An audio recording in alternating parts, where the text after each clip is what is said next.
ఆసుపత్రిలో పడితే నేను కేటీఆర్ గారు ఆగమేఘాల మీద పరిగెత్తుకుంటూ వచ్చాం.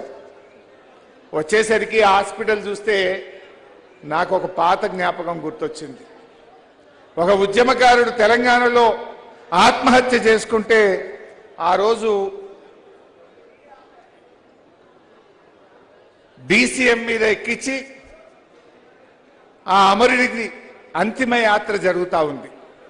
ఆ అంతిమ యాత్ర జరుగుతుంటే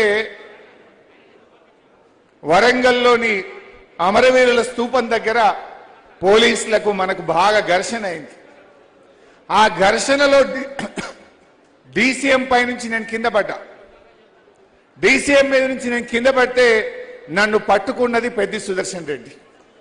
నేను లేకపోతే భూమి మీద పడాలి, కానీ ఆయన చేతుల మీద పడి నేను కింద పడ్డా. ఆ రోజు కింద పడితే నన్ను ఆసుపత్రికి తీసుకుపోయింది సుదర్శన్ రెడ్డి.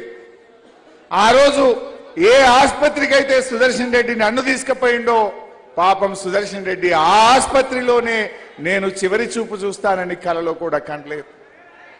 ఆ ఆసుపత్రికే నాకు ఆ రోజు దెబ్బ తాకితే ఆగమేఘాల మీద సుదర్శన్ రెడ్డి నన్ను ఆసుపత్రికి తీసుకుపోయింది.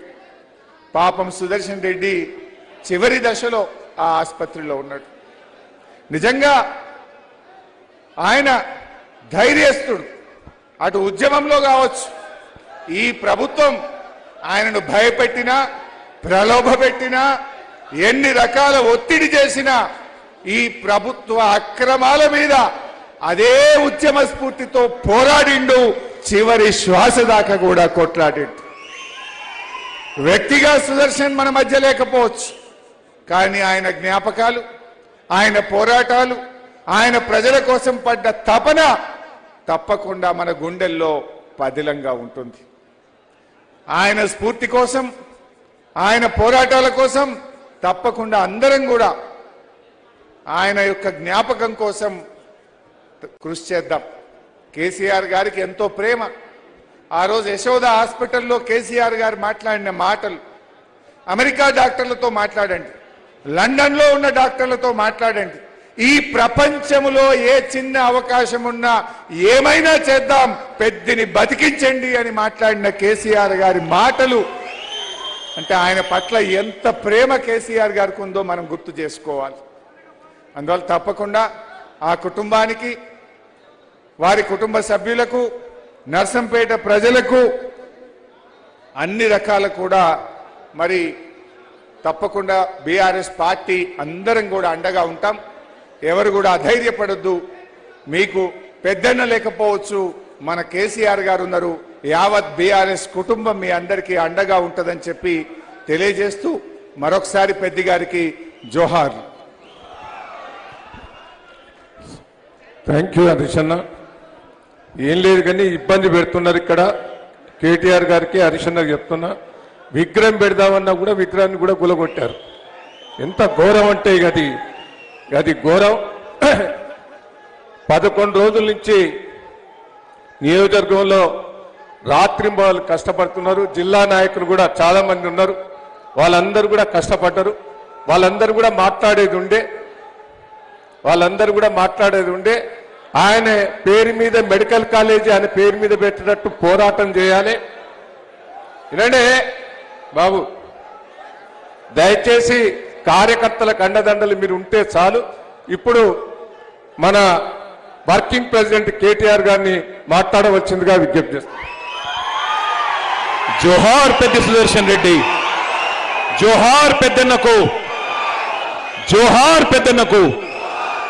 గౌరవనీయులైన నర్సంపేట అన్నదమ్ములకు, ఆడబిడ్డలకు, పెద్ద సుదర్శన్ రెడ్డి గారి కుటుంబ సభ్యులు, వారి శ్రీమతి స్వప్న గారు, వారి పిల్లలకు, వారి సోదరులకు, వారి తల్లిగారికి, పెద్దలు హరీష్ రావు గారు, పెద్దలు మధుసూనాచారి గారు, బండా ప్రకాష్ గారు, దయాకర్ రావు గారు, గౌరవ జిల్లా శాసనసభ్యులు పల్లా రాజేశ్వరరెడ్డి గారు, శాసన మండలి సభ్యులు పోచంపల్లి శ్రీనివాసరెడ్డి గారు, మాజీ శాసనసభ్యులు పెద్దలు ధర్మారెడ్డి గారు, వెంకటరమణారెడ్డి గారు, ఆరూరి రమేష్ గారు, మాజీ మంత్రివర్యులు డాక్టర్ రాజయ్య గారు, అట్లాగే వేదికపైనున్న మాజీ పార్లమెంట్ సభ్యులు పెద్దలు వినోదన్న గారు, ఇంకా గౌరవనీయులైన పెద్దలందరికీ, మా ఎమ్మెల్సీ రవీంద్రరావు గారికి, పెద్దలందరికీ, అదేవిధంగా పెద్దలు మాజీ శాసనసభ్యులు వినయ్ భాస్కర్ గారు, నరేందర్ గారు, ఇంకా అందరికీ పేరు పేరున అందరికీ, మాజీ శాసనసభ్యులు సతీష్ అన్నకు, అందరికంటే ముఖ్యంగా తండోపతండాలుగా తరలి వచ్చి పెద్ది సుదర్శన్ రెడ్డి గారి ఆత్మ శాంతించాలని కోరుకున్న ప్రతి ఒక్కరికి కూడా పేరు పేరున హృదయపూర్వకంగా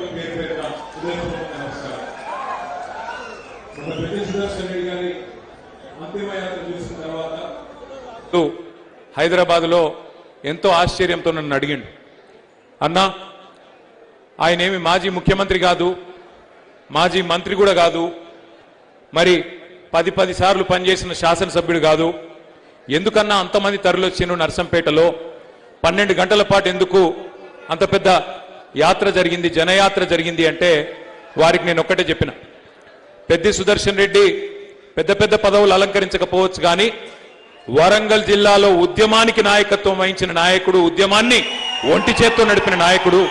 అందుకే ఓరుగల్లు మొత్తం కదిలొచ్చిందన్న, ఓరుగల్లు మొత్తం కదిలొచ్చి పెద్దన్నను చివరిసారి చూసుకుంటామని చెప్పి బాధతోని కదిలి వచ్చిండ్రు అని వారికి వివరించి చెప్పిన. ఉద్యమంలో ఉండే పవర్ అది. ఉద్యమానికి నాయకత్వం వహించిన నాయకుడికి ఉద్యమ బిడ్డకు ఉద్యమ గడ్డ ఇచ్చిన గౌరవం అది అని వారికి నేను చెప్పిన. బాధ ఎక్కడ అనిపిస్తుందంటే నిజంగా సరిగ్గా జూలై 23 హైదరాబాద్లో బయలుదేరి నేను, పెద్ది సుదర్శన్ రెడ్డి గారు, ధర్మారెడ్డి గారు, మాలోత్ కవిత గారు ఒకటే కారులో బయలుదేరి ఇక్కడ పోచంపల్లి శ్రీనివాసరెడ్డి గారు వర్ధనపేటలో ఒక ప్రోగ్రామ్ ఏదో ఆర్గనైజ్ చేస్తే కలిసి మాట్లాడుకుంటూ వచ్చినాం. ఆ రోజు పెద్ది సుదర్శన్ రెడ్డి గారు నాకు చెప్పిన మాట, ఎందుకంటే సరిగ్గా దానికంటే ముందు రోజే ప్రెస్ మీట్ పెట్టిండు తెలంగాణ భవన్లో హైదరాబాద్లో. దేని గురించి పెట్టిండు? దేవాదుల పంపులు ఆన్ చేయాలి, మా రైతులకు నీళ్లు ఇవ్వాలి, మా గోదావరి నీళ్లు మాకు రావాలి అని జూలై 22 నాడే గర్జించి